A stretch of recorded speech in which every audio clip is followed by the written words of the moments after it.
Greetings and welcome to the Construction Partners fourth quarter fiscal year 2020 results call. At this time, all participants are in a listen-only mode.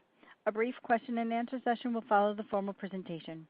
If anyone should require operator assistance during the conference, please press star zero on your telephone keypad. As a reminder, this conference is being recorded. It is now my pleasure to introduce your host, Mr. Rick Black, Investor Relations for Construction Partners. Thank you. You may begin. Thank you, operator, and good morning, everyone. We appreciate you joining us for the Construction Partners conference call to review fourth quarter and fiscal year 2020 results. This call is also being webcast and can be accessed through the audio link on the Events and Presentations page of the Investor Relations section of constructionpartners.net. Information recorded on this call speaks only as of today, December 11th, 2020, so please be advised that any time-sensitive information may no longer be accurate as of the date of any replay. I would also like to remind you that the statements made in today's discussion that are not historical facts, including statements or expectations of future events or future financial performance, are considered forward-looking statements made pursuant to the Safe Harbors Provision Act of the Private Securities Litigation Reform Act of 1995. We will be making forward-looking statements as part of today's call that by their nature are uncertain and outside of the company's control. Actual results may differ materially. Please refer to the earnings press release that was issued this morning for our disclosures on forward-looking statements. These factors, as well as other risks and uncertainties, are described in detail in the company's filings with the Securities and Exchange Commission. Management will refer to non-GAAP measures today, including adjusted EBITDA. Reconciliations to the nearest GAAP measures can be found at the end of our earnings press release. Construction Partners assumes no obligation to publicly update or revise any forward-looking statements. And now I would like to turn the call over to Construction Partners CEO, Charles Owens. Charles? Thank you, Rick, and good morning, everyone. With me on the call today are Jewel Smith, our Chief Operating Officer, Alan Palmer, our Chief Financial Officer, and Ned Fleming, our Executive Chairman. We are pleased with our strong fiscal 2020 profitability. These results were driven primarily by disciplined project productivity and bidding, effective utilization of crews and equipment, vertically integrated synergies, and lower cost of fuel. While we faced challenges in 2020 primarily from the global pandemic, I am extremely proud of our organization's response and our people-focused culture during this tough year. As an essential business during this pandemic, our leadership team, managers, and employees adapted and overcame many challenges while continuing to execute on our strategy and deliver great results. Heading into fiscal year 2021, our organization is well positioned for organic and acquisitive growth. We see strength in state funding programs across our geographic footprint where the demand for road repairs and maintenance work remains constant. Over the past 10 months, we have acquired 13 hot mix asphalt plants, and we now operate 46 hot mix asphalt plants company-wide. In addition, we continue to have many conversations both in our existing states and adjacent states regarding future acquisition opportunities. From a federal infrastructure funding perspective, we remain optimistic that a new bill could get passed in 2021. We are confident that our nation's infrastructure will continue to be a primary focus for our country to improve and maintain the safety of the traveling public and economic development.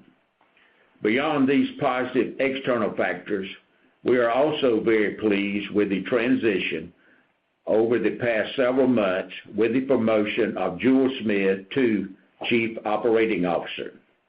As a former owner, Jewel led our Fred Smith Company subsidiary for nearly a decade before becoming COO. He is now effectively driving the continued development of the organization and overseeing day-to-day operations. He has also taken a lead in executing our recent acquisitions and their successful integration into the CPI organization. It is clear that Jewel's leadership, experience, and vision are positively impacting our company. Finally, based on our current backlog and near-term visibility of the business, we are pleased with our outlook for fiscal 2021, which indicates strong growth for CPI in the coming year. Before turning the call over to Jewel, I'd like to thank our leadership team and approximately 2,500 employees for their commitment, dedication, and hard work that enables us to successfully execute our strategy.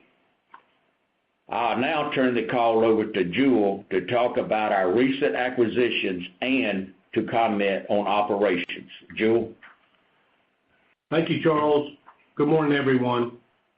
The operations of our business are doing well, and we finished our fiscal year with great project work productivity across our markets and states.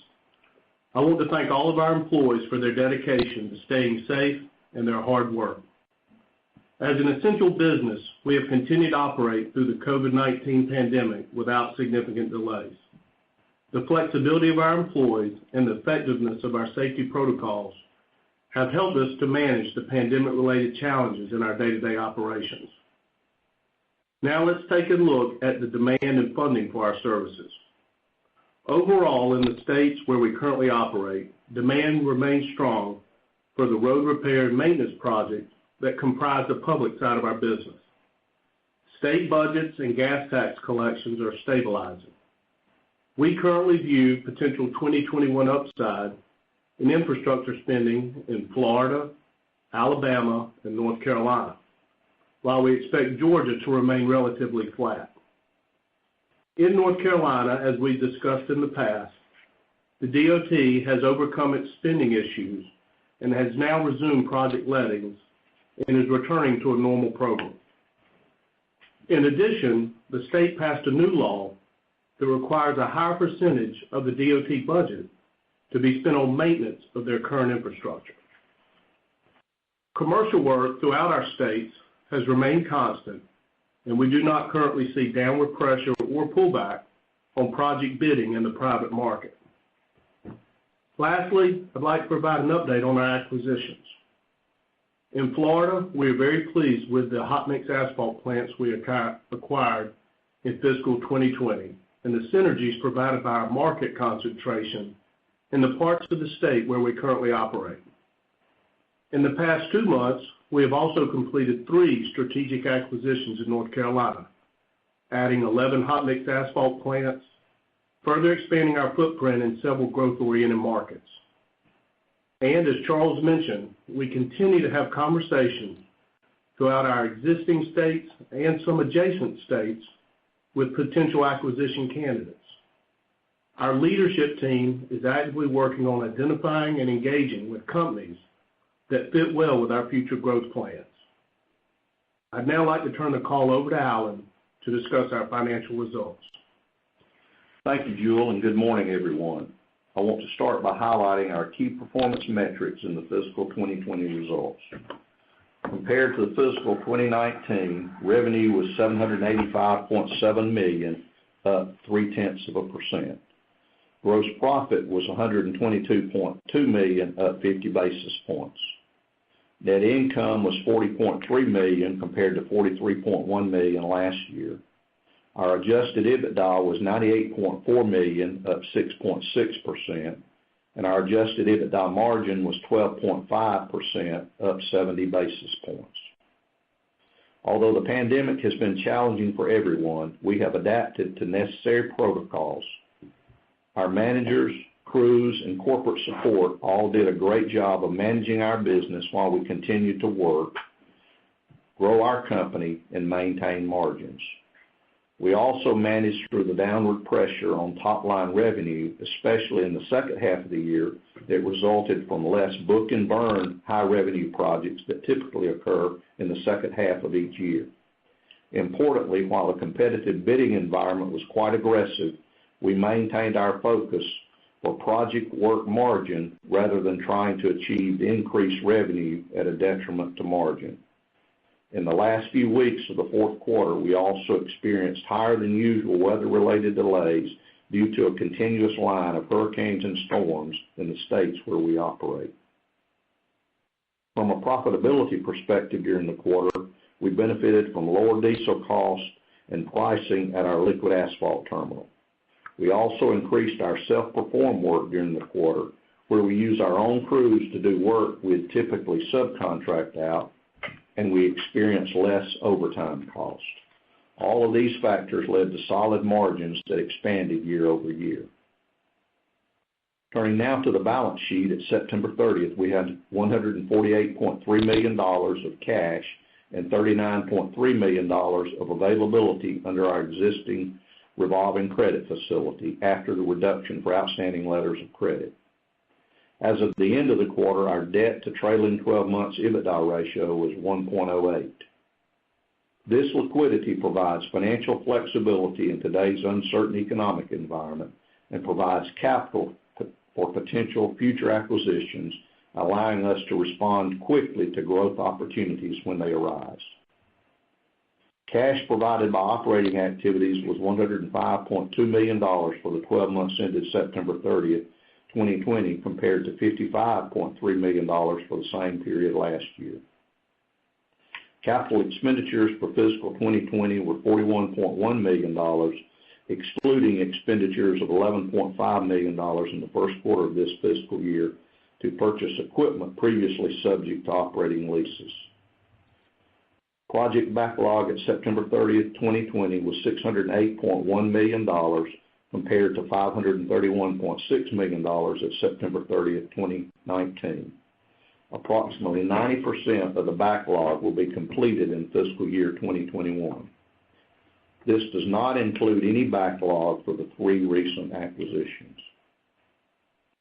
Turning now to our outlook for fiscal year 2021, we project revenue of $950 million to $1 billion, net income of $42 to $46.5 million, and adjusted EBITDA of $109 to $118 million. Approximately half of the revenue increase for 2021 is coming from acquisitions, and approximately half of the revenue increase comes from organic growth in fiscal year 2021. In summary, we are pleased with fiscal 2020 results and the organization's resilience and rapid responses, despite the many challenges we faced in this new world. We look forward to fiscal 2021 as we plan to continue to grow the company. I'll now turn the call over to our Executive Chairman, Ned Fleming. Ned? Thank you, Alan. Before we open the call to your questions, I'd like to make a few comments about the outstanding performance by all of our leaders, managers, and all the employees at CPI. The team successfully adapted to the challenges 2020 presented and continued to manage the business for growth and profitability while simultaneously building backlog for 2021. In addition, the recent acquisitions demonstrate CPI's continued strategic focus as the premier consolidator in a very fragmented industry. As the company moves into 2021, we are very pleased with Jule's transition into the COO role. His leadership, vision, and operational experience are invaluable to our organization and are essential to our continued consolidation and growth. The future is brighter now for CPI than at any point in our company's history. The company is well positioned both organizationally and financially, and we are confident about the opportunities to continue to consolidate within our 5 states and possibly move to new states. As evidenced by the 2021 outlook, we are also extremely bullish about organic growth opportunities with this proven strategy. With that, we'll now take questions. Operator? Thank you. We'll now be conducting a question and answer session. If you'd like to ask a question, please press star 1 on your telephone keypad. A confirmation tone will indicate your line is in the question queue. You may press star 2 if you'd like to remove your question from the queue. For participants using speaker equipment, it may be necessary to pick up your handset before pressing the star keys. Please ask one question and one follow-up question, and then re-queue for any additional questions. Our first question comes from the line of Andrew Whitman with Baird. Please proceed with your question.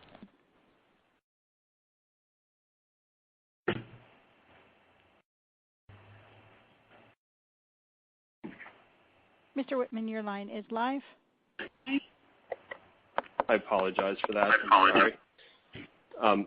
Thanks for taking my questions, guys, and good morning. I wanted to ask a couple of these questions here. I guess I'm just going to kind of play dumb a little bit, but the revenues were light of what we expected, but the profit margins were really, really great. You guys talked about lower diesel prices, self-perform, and less overtime. I guess that second one of greater self-perform is where my question really resides. And, with the margins as good as they were, it kind of suggests that, maybe you should keep doing more of whatever you did, including maybe self-perform. So, again, can you just talk about, how much of a benefit that was in the quarter? If you can continue to do that, and if you choose not to, which has never been the company's strategy in the past, why not do that? Yeah, Andy, this year, because in some of our markets we did not have as much work to do as we typically would in the third and fourth quarter, then we chose on some of those projects to utilize our own crews to self-perform. Typically, we try to staff for 12 months, but in the summer, the second half of the year, you often have surges where you've got more work than your crews and equipment can do. And so we use subcontractors to do some of that work. And we just find generally it's not efficient to staff for peaks all year round, and we've got a stable workforce. We don't want to be hiring and laying off people. So this year, because of the lower volume of work that we had in a number of our markets, North Carolina being a very specific one, some of the work that subcontractors could do that we also do, we just chose to have their people not be working and ours to be working. And when you do that, whatever their profit margin was on that subcontracted work, we capture it. But it's really not efficient with some of the seasonality that we have to have permanent crews that in the first 6 months of the year are not being able to get in full work weeks because you've just got a lot lower volume. That makes sense. I knew there had to be an explanation, so thank you for that. I guess for my follow-up question, I wanted to ask about the 21 guidance in particular. And we heard you clearly here that half of the growth year over year is organic, the other half is from acquisitions. But specific to the acquisitions portion of the revenue growth, I was wondering if there's any inclusion of acquisitions that maybe have not been yet announced publicly in that guidance, or if the guidance includes only deals that have been announced publicly at this point. Yeah, good question. I mean, we've always followed the pattern of when we provide our guidance at any point in time, whether it's the beginning of the year or the updated guidance, that we include in our basic guidance, or say the midpoint of our guidance. That's going to be for things that we know as far as what markets we're in, and also what we see as far as the future for backlog that we're going to book and burn. So if you take this year's guidance, the 50/50 applies to, that guidance. The upside of that guidance, the higher revenue, would be other growth from either greenfields, acquisitions, or higher than what we currently anticipate organic growth. The downside on the lower side would be if the acquisitions we've made or the markets that we're already in, organic markets, don't get quite the organic growth that we think they will. So, there are no unknown acquisitions built into the basic guidance, But on the upside, any one of the three levers for growth that we talk about, greenfields, acquisitions, or higher than anticipated organic growth, could push us to that upside. Okay. That's helpful. Thanks, guys. Have a good day. Thank you, Andy. Thank you. Our next question comes from the line of Josh Wilson with Raymond James. Please proceed with your question. Thanks. Good morning, gentlemen. Congrats on the quarter. Thank you. A couple items for me also on the acquisition front. First, could you quantify what the acquired sales were in the September quarter you just reported? It would have been approximately $13 million. Because I think through September it was 33.8, and through June it's 33.8, and now it's 49.6. And then as we think about the contribution of the new acquisitions, given that they're in North Carolina, which has been a more pressured market both from a volume and margin perspective, should we assume that their EBITDA contribution is below fleet average and that maybe your ultimate expectations for these businesses are higher than what might be reflected in the 21 guidance because they might be more depressed from that environment?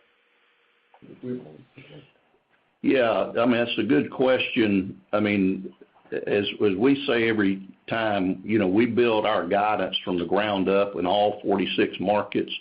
The new acquisitions that we made, both the people at Fred Smith and the management at those companies helped us put that together.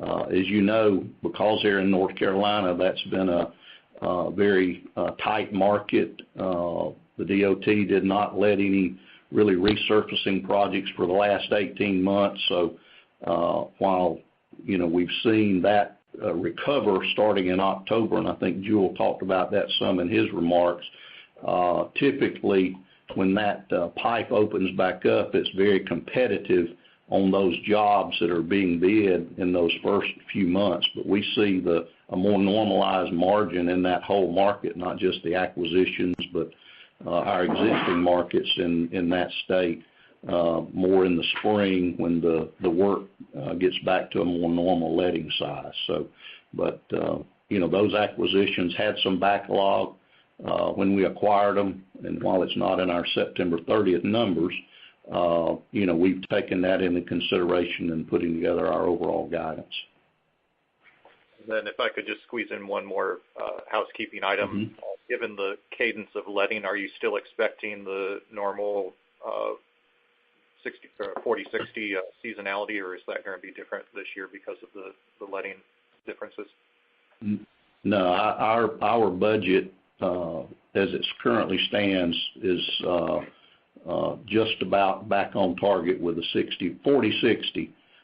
This current year was more 42-58, but next year, quarter-wise, it should return to the 40-60 cadence. Thanks. I'll get back in queue. Thank you. Thank you. Our next question comes from the line of Michael Feniger with Bank of America. Please proceed with your question. Hey, guys. Thank you for taking my questions. I was hoping you kind of break down the buckets of the margin guidance of obviously you guys had a great year of margin in 2020. I'm sure 2021 there's a bit of conservatism, but so you kind of break down the buckets of why the guide with seeing that decline in margins. Is it like you're referring to more subcontracting out? Is it diesel prices? Is it the acquisition mixing it down? Just hoping we could get a feel for what are the big reasons why we see the margins kind of have a great 2020 and then come back down a little bit in 2021. Yeah, good question, Michael. I mean, in 2020, as we've said, starting in our Q3, and then we said in our revised guidance that we put out for this year, we benefited from the dropping prices in petroleum products, primarily diesel, and the price of liquid asphalt. And when we gave our original fourth quarter or full year updated guidance at the end of the third quarter, we were beginning to see diesel and liquid rise, but that rise stopped and it actually dropped a little bit, and we benefited from that. the way I like to say it is in 2020 we had a little bit of a tailwind from dropping prices. It's not so much that it's that significant, but it is a little bit of a tailwind. In 2021, we have seen since the end of September a significant increase in the price of crude. We've already seen our diesel prices going up, our liquid asphalt prices going up.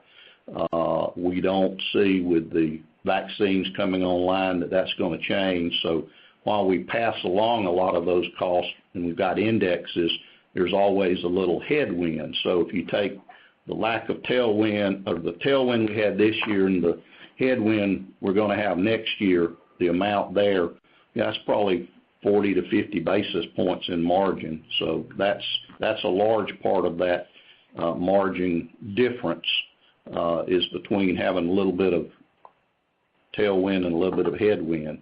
And then, when we do the higher volumes, just like we said with the subcontracting, the higher percentage of the work, that's going to be a little bit of margin that we're going to give to subcontractors that we got this year. And then certainly historically, we've always had acquisitions that come in that generally don't have the same margin profile that we do. And the fact that, as someone mentioned earlier, that these are in North Carolina where there are some particular dynamics that we've got to work through, that's part of what's doing that.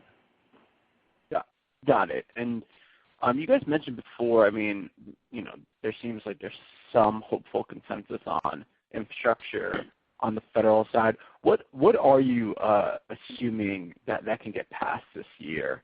Hopefully you can kind of talk about that, what you guys are kind of hoping for, within the next 12 months on the federal side.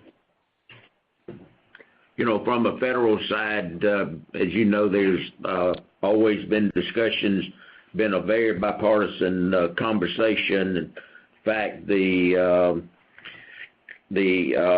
Senate side basically has put a proposal on the table with a 28% increase, and the House has put one on 42% increase. So we feel very confident in 2021 that this will something will happen in 2021. We look forward to expecting a bill, but nothing is baked in the deal, because who knows how long it could take to get everything taken care of. But we're very optimistic that something is going to take place to get the economy rolling again. And even though the traffic's been down, the areas we operate in, the traffic count has kind of come back, and we're seeing tax receipts come in strong. So in that markets, but when you hear about all over the country, there's a lot of weakness in the receipts coming in. So, we anticipate that this is a good mechanism to get the economy rolling again. And this is something that I think both parties can agree on. And, because it is a major asset of our country to make sure the traveling public is out there traveling safely, and it's a huge economic development engine. Makes sense. If I could just squeeze one last one in. I think in your comments you guys were talking about the acquisition, the pipeline. I heard you guys mention adjacent states. So are you guys looking to maybe expand outside of those 5 core states? That'd be great. And if you guys could kind of flesh that out. Thank you. Yes, we are always having conversations in the Southeast, and we continue to have that, not only in the states that we're currently in, but in states within our footprint, adjacent to where we are currently. And so those are ongoing conversations that we are having and will continue to have. And Michael, this is Charles. Just adding to that, like Jewel said, that we're having conversations inside the markets we're in and outside the markets. We've been very pleased in the way we've grown the company in the footprint, and we still have plenty of opportunities. But as we look out, there's just a very large number of just excellent candidates out there that's that's looking at different options of exit strategies for retirement and family issues and things like that. And but there's a lot of companies adjacent to us that we have had some conversations with, and there are some excellent companies with excellent opportunities for us one day in these other markets.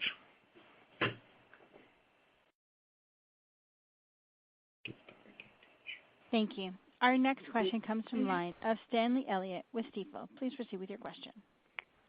Hey, good morning, everyone. Thank you all for taking the question. You talked about the M&A. It sounds like there's a fair amount of capacity, a fair amount of activity going on. What is the capacity that you all potentially could see into next year?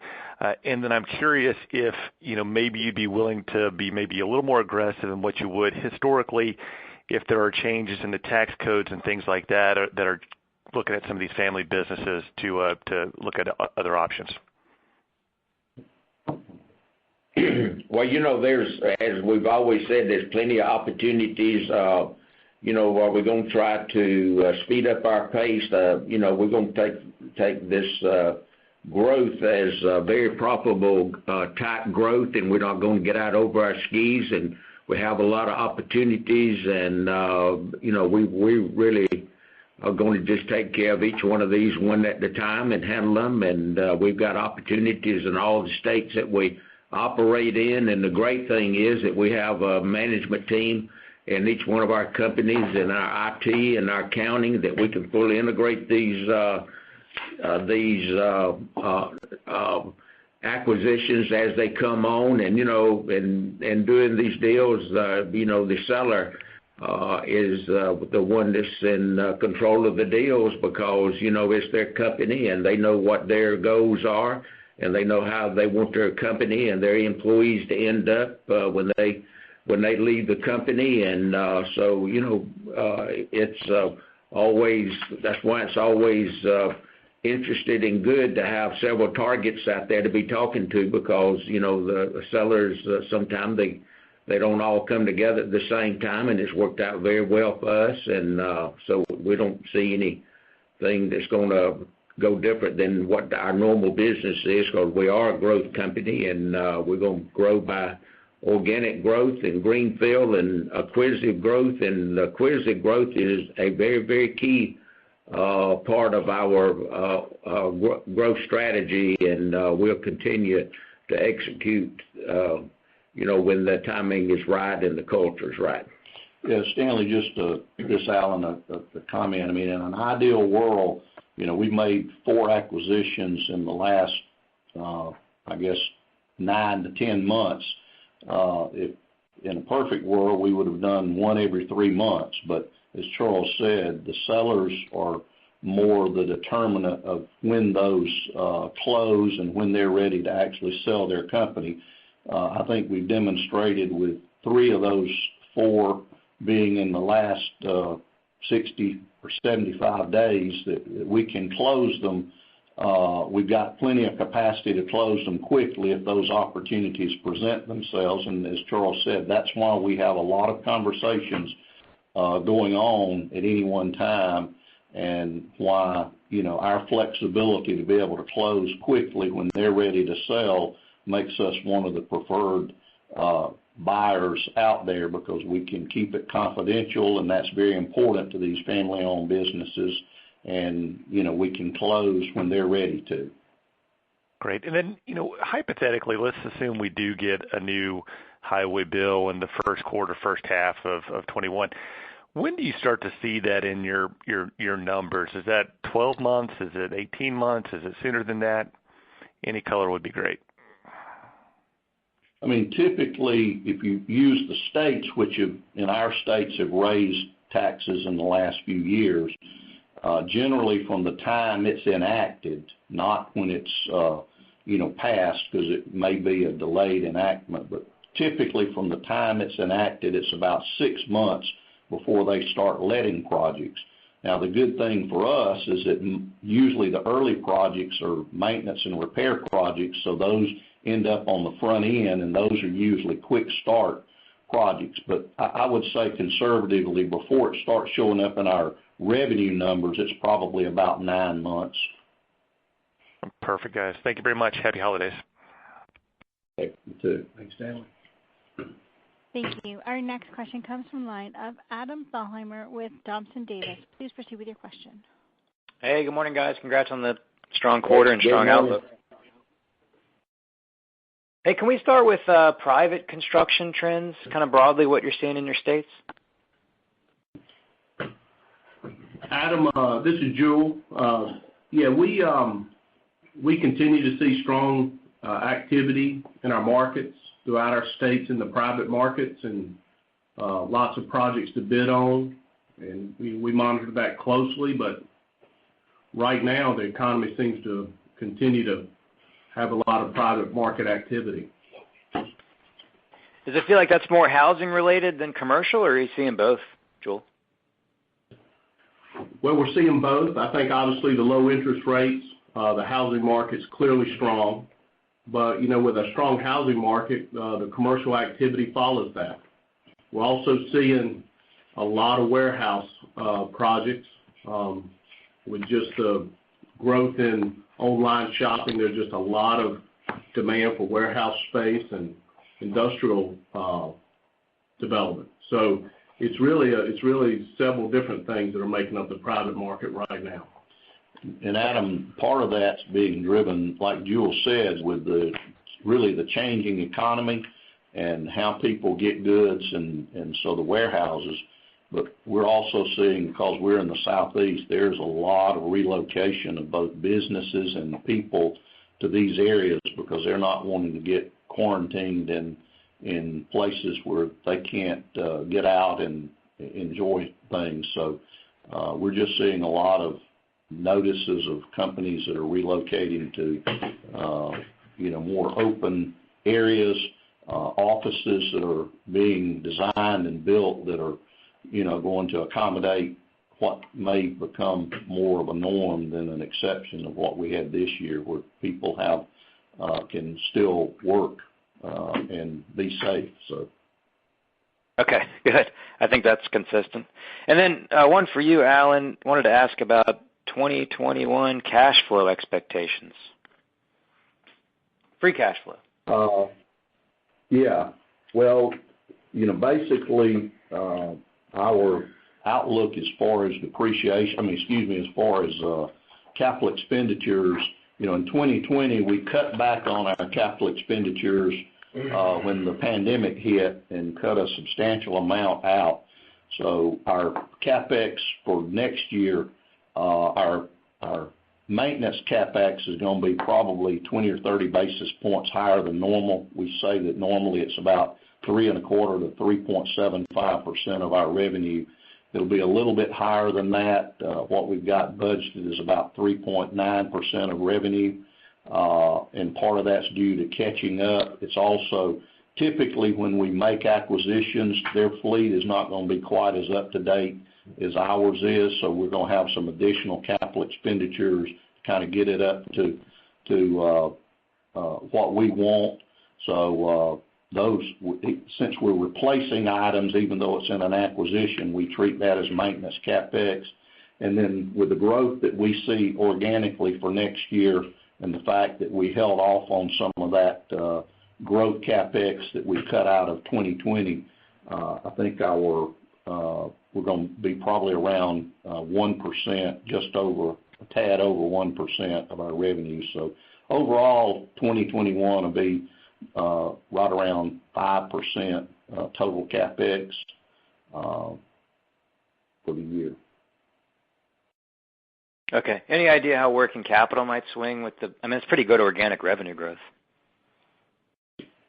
Yeah, as I've said before, some of that is timing of when we close out the year. This year, I think I mentioned in my comments that the last couple of weeks of our fiscal year we had a lot of inclement weather, so that really helps when your revenue at the end of a quarter kind of is where you fall short.